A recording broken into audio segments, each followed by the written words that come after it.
superviser les supports vecteurs machines, etc. Et on a un autre sous-domaine du machine learning, le sujet qui nous intéresse aujourd'hui, le deep learning. Donc, le deep learning, lui, utilise les réseaux de neurones pour pouvoir comprendre, pour essayer de comprendre les relations, les règles qui existent entre les observations et les résultats. Euh, Voici une image qui illustre bien la différence entre le machine learning et le deep learning. Avec le machine learning, ici, on a une image de vélo en entrée. Donc, avec le machine learning, on a besoin en fait de l'intervention d'un expert pour faire l'étape d'extraction des caractéristiques. Peut-être qu'il va mettre le vélo en pièces détachées. Il va prendre l'ensemble des informations, peut-être la forme de la chaise, la forme des pédales, la forme de la roue, le nombre de roues, la forme de ça et tout. Il va organiser l'ensemble de ces informations-là sous format tabulaire pour le donner au modèle.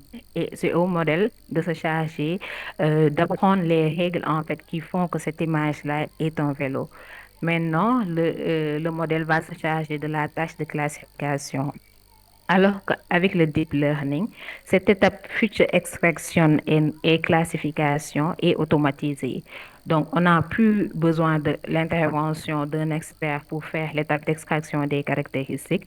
On donne juste au modèle l'image d'entrée, ici le vélo, et c'est au modèle d'apprendre en fait les caractéristiques de l'image et de faire aussi la tâche de classification. Donc, voici la différence en fait qui existe entre le machine learning et le deep learning. Maintenant,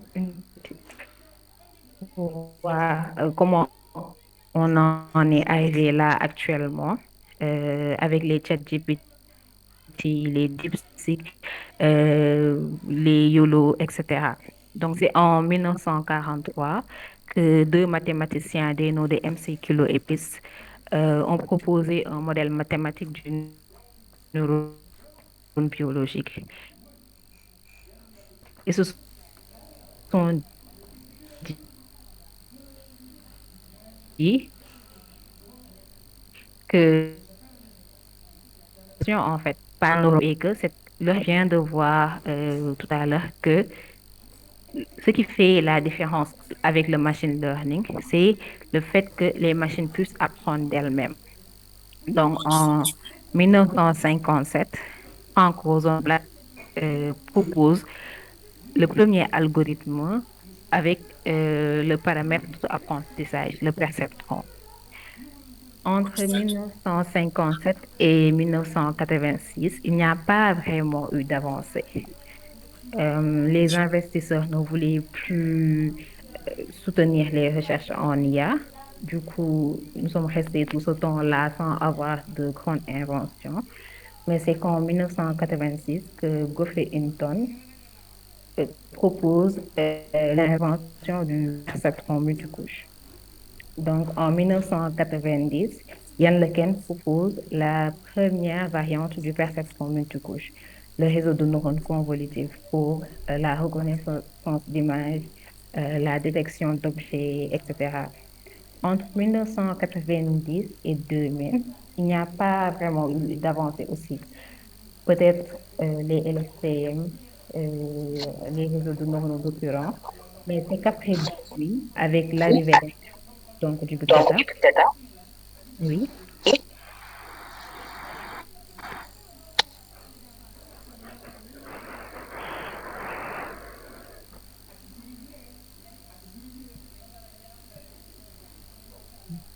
Donc, c'est qu'en 2000, avec l'arrivée d'Internet, donc du big data, et avec l'arrivée de la puissance de calcul, les GPU, on a pu vraiment faire du deep learning. Donc, en 2012, lors d'une compétition de vision par ordinateur ImageNet, une équipe de chercheurs a proposé un algorithme de deep learning qui présentait de très grandes performances et entraîné sur des millions de données.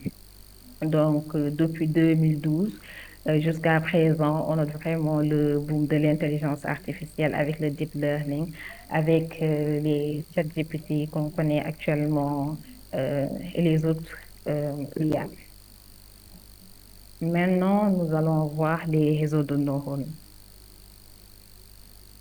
Comme j'ai dit tantôt, ils se sont inspirés du neurone biologique. Avec le neurone biologique, l'information arrive au niveau des dendrites. Maintenant, ils envoient l'information au corps cellulaire qui produit le résultat, qui traverse tout le long de l'axone et les synapses nous donnent le résultat de sortie. Donc, ils se sont inspirés pour créer le neurone artificiel qui a comme équation Y égale à WX plus B. Avec W, on peut, avec W le poids et B le biais. Le poids, en fait, peut être défini comme l'intensité de l'information et le biais comme un paramètre qu'on introduit pour pouvoir avoir une main sur l'équation, si on veut faire simple. Maintenant, supposons que nous sommes dans ce cas. On a deux classes de points, la classe des points bleus et la classe des points rouges. Et on souhaite séparer ces deux classes de points. On voit directement, en fait, avec juste l'équation d'une droite de la forme Y égale à WX plus B, on sépare ces deux classes de points. Mais essayons juste de changer, je ne dis même pas augmenter le nombre de classes, mais juste de changer en fait la disposition des points. On remarque très vite qu'il n'y a pas d'équation linéaire dans l'espace qui nous permettrait de séparer ces deux classes. C'est là où on note la limite du perceptron. Et c'est là où Geoffrey Hinton propose le perceptron. Donc, ils se sont dit, bon, il s'est dit, à l'image de notre cerveau, pourquoi ne pas interconnecter les neurones artificiels? Donc, il a interconnecté les neurones On en reparlera artificiels quand on sera sauvé, et d'accord? voici le perceptron Ouais, multicouche. tu as raison. Il faut d'abord qu'on en sorte vivant. Venez voir. J'ai trouvé des fusils des brigades spéciales. Ils ont plein de poussière, mais bon. Donc, voici le perceptron, l'architecture du perceptron multicouche. On a le input layer, la couche d'entrée, les hidden layers, la couche de cachet, et les output layers, la couche de sortie. Donc, on peut avoir une couche d'entrée et une seule couche de sortie, mais on peut avoir une ou plusieurs couches cachées, dépendant de la complexité du problème. Maintenant, le problème est que à la sortie de chaque neurone, on a une équation linéaire. Donc, on n'a pas vraiment résolu le problème qu'on vient de voir. Parce qu'à la sortie de chaque neurone, on a une combinaison linéaire des poids et des biais qu'on avait. Et à cette sortie-là, on a une équation linéaire. Comment faire pour gérer ce problème? C'est là où on introduit la notion de fonction d'activation. Donc, une fonction d'activation est une équation mathématique qu'on introduit à la sortie de chaque neurone pour introduire la non-linéarité. Si j'essaie d'expliquer ce qu'est linéarité et non-linéarité. Quand j'ai, par exemple, l'équation y égale x, si je multiplie par 2, je suis dans la linéarité. Genre, je change pas le point, euh, la position du point dans l'espace. J'augmente juste le point multiplié par 2. C'est la même chose avec cette image-là. Avec la linéarité, on peut augmenter, agrandir la tête des chats et des chiens, mais on ne peut pas changer sa position au niveau de l'espace. Par contre, avec la non-linéarité, on peut changer la position dans l'espace de chaque point tout en gardant ses caractéristiques. Voici quelques exemples de fonctions d'activation. On a la fonction sigmoïde qui est utilisée dans les tâches de classification binaire en couche de sortie. On a d'autres fonctions d'activation comme le ReLU, le ELU et l'équiReLU qui sont tous des variantes du ReLU. Le ReLU est utilisé en couche d'entrée, si je ne me trompe. Mais ça présente des limites dans le sens où ça prend que les valeurs positives. Et si on a une valeur négative, ça donne zéro. Alors que la valeur négative peut porter une information importante. C'est là où on a ces variantes avec le liquide élu et le élu. Bon, le tangente hyperbolique est plus utilisé dans les CNN et le max out aussi plus utilisé dans les CNN. Nous allons maintenant voir la notion de forward propagation, la propagation avant. Donc, la propagation avant consiste à faire passer les données d'entrée à travers les couches d'un réseau de neurones. Chaque couche applique une combinaison linéaire des entrées suivie d'une fonction d'activation en sortie. Une prédiction est générée, par exemple, via sigmoïde ou softmax. Donc, l'information arrive en fait au niveau de la couche d'entrée. Donc, il récupère l'ensemble des informations. Après, on fait une combinaison linéaire des poids et des biais. Après, on applique la fonction d'activation qui nous produit une sortie. On envoie cette sortie-là, on fait encore des combinaisons linéaires de poids et de biais et on envoie ce résultat-là à la couche qui suit. Ça peut être soit une couche cachée ou bien à la couche de sortie, le output. Maintenant, le output produit un résultat.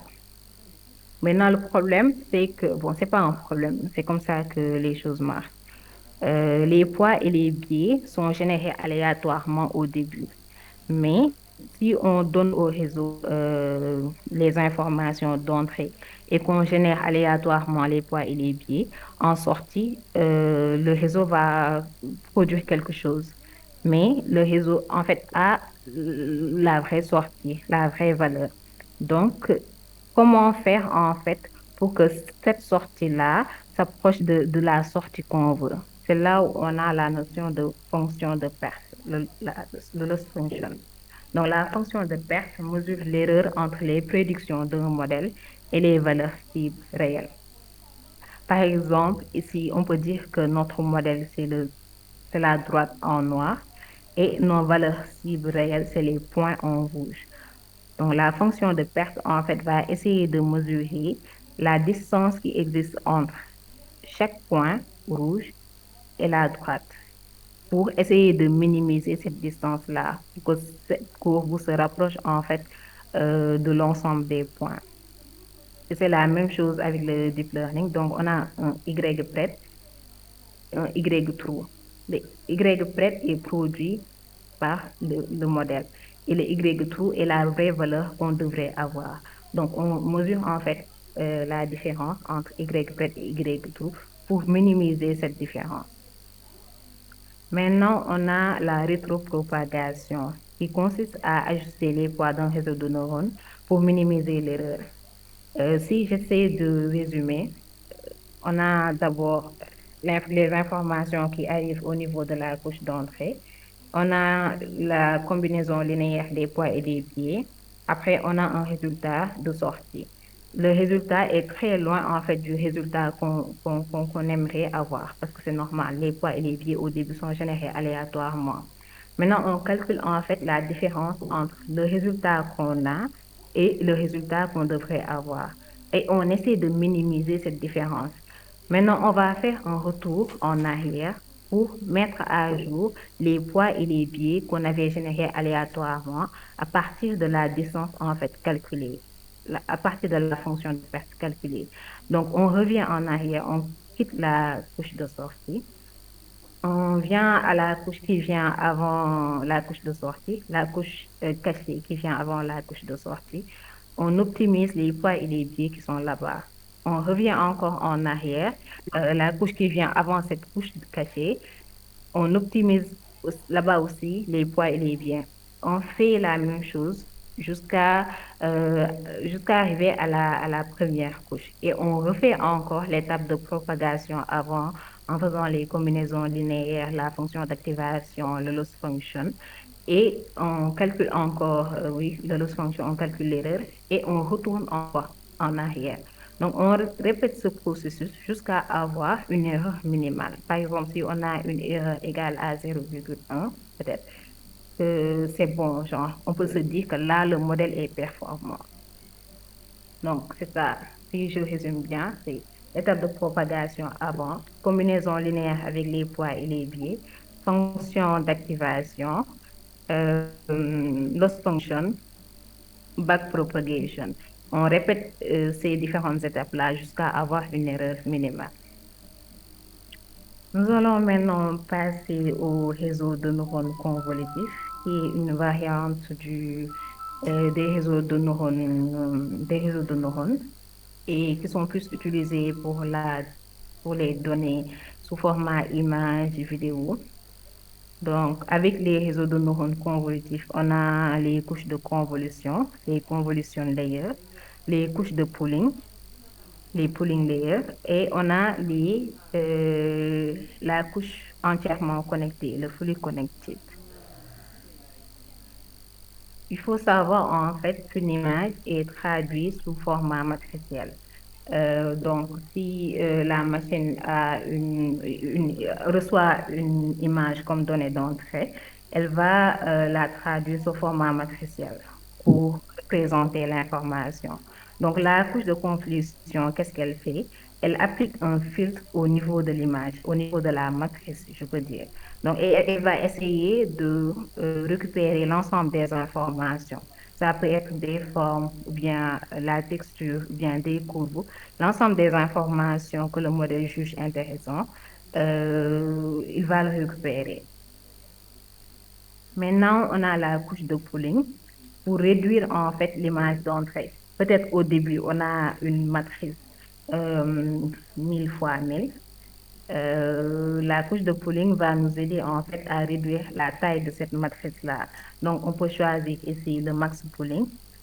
On va prendre la valeur maximale entre les quatre valeurs. Ici, on a quatre valeurs qui sont côte à côte. Ici aussi, on a quatre autres valeurs qui sont côte à côte. Là aussi et là aussi.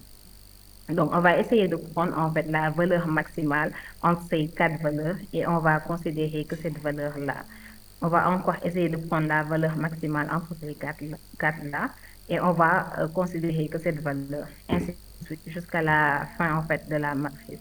On applique encore une autre couche de convolution dépendant, euh, ça va de soi ou du problème.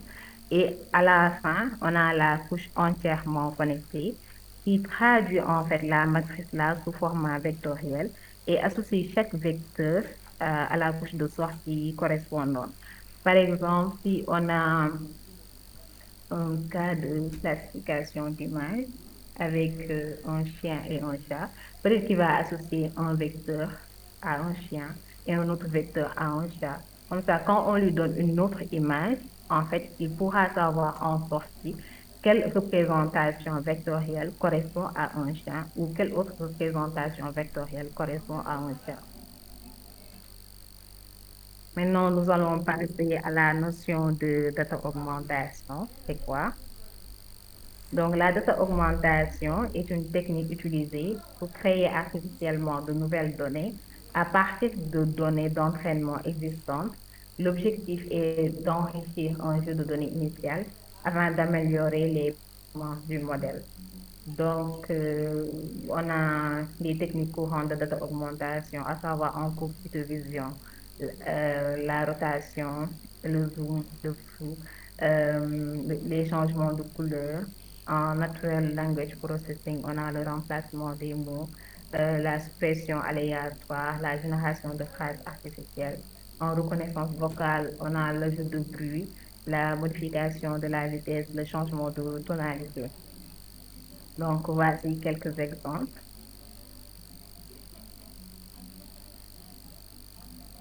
Donc là, on a l'image originale. On essaie de détexturer un peu et on associe cette image-là à la même sortie, au même output.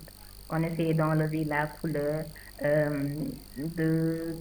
d'ajouter un peu de contraste au niveau des bords, de prendre juste les formes en fait de l'image, d'essayer de faire des rotations et de prendre les images correspondantes.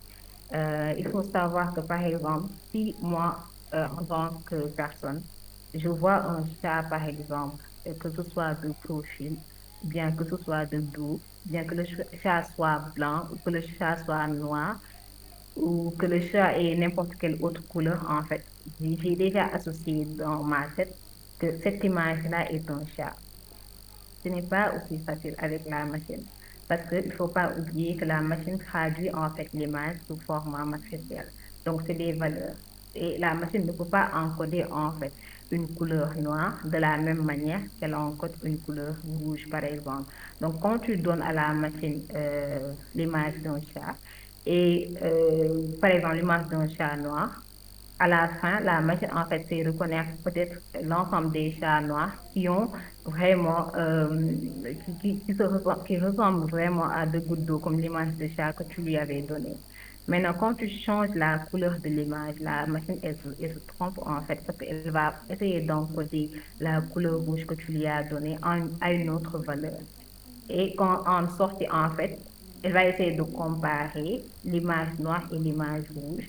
Et elle va se dire que ces deux images-là sont différentes. Alors que toi, en tant qu'être humain, tu as la faculté, en fait, qu'on change la couleur, que le chat soit de profil ou bien de côté, de dos. Tu as la capacité de reconnaître le chat. C'est pas aussi facile pour la machine. C'est pour ça qu'on fait, en fait, cette étape de augmentation pour permettre à la machine de voir l'ensemble des possibilités de l'image. Maintenant, en natural language processing, on a le back translation. Euh, il y a beaucoup d'autres choses qui pourraient se faire. Mais je voulais donner l'exemple du back translation où tu prends une phrase euh, d'une langue, par exemple, I have no time. Tu vas traduire ça en français, je n'ai pas le temps. Et tu traduis encore